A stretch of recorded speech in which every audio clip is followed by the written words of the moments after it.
আমাদের পুরুষের জীবন বড়ই অদ্ভুত। আমাদের পুরুষের জীবন নিয়ে প্রচলিত একটি গল্প আছে। কম বেশি সকলেই আমরা এই গল্পের সাথে পরিচিত। তো চলুন আজ সেই গল্পটা আপনাদের সাথে শেয়ার করি।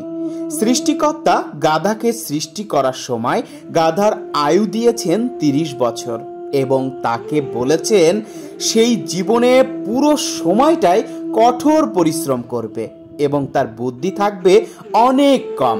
কিন্তু গাধা বলছে সে এভাবে এতদিন বাঁচতে চায় না, তার আয়ু আরো কমিয়ে দেওয়া হোক।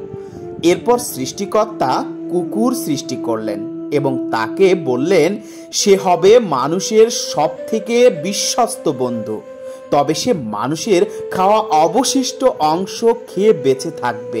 তার আয়ু দিলেন 30 বছর, কিন্তু কুকুর বলে আমি এতদিন বেঁচে থাকতে চাই না, আমার আয়ু আরো কমিয়ে দেওয়া হোক।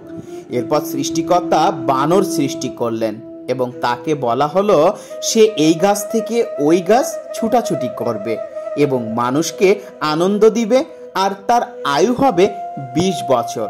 কিন্তু বানর বলে 20 বছর সে বাঁচতে চায় না, তার এরকম আয়ু 10 বছর দেয়া হোক।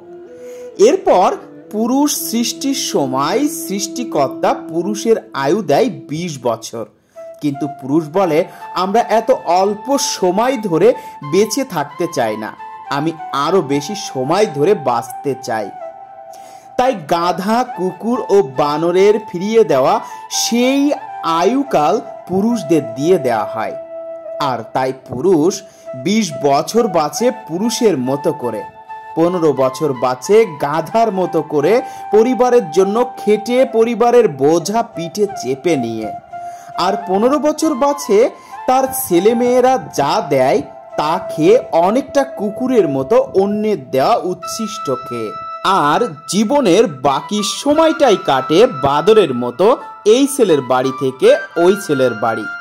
আর এভাবেই একজন পুরুষের জীবনটা কাটে।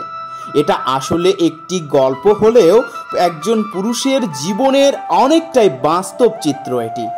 আমরা পুরুষরা আসলে নিজের জন্য নয়, অন্যের জন্যই বাঁচি।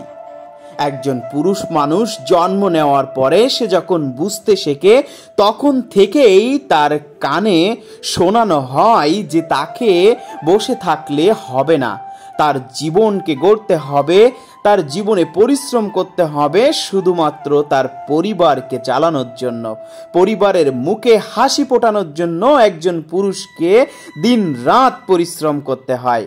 আর দিন শেষে ওই পুরুষরাই অবহেলিত হয়। হ্যাঁ, এটাই পুরুষের জীবন।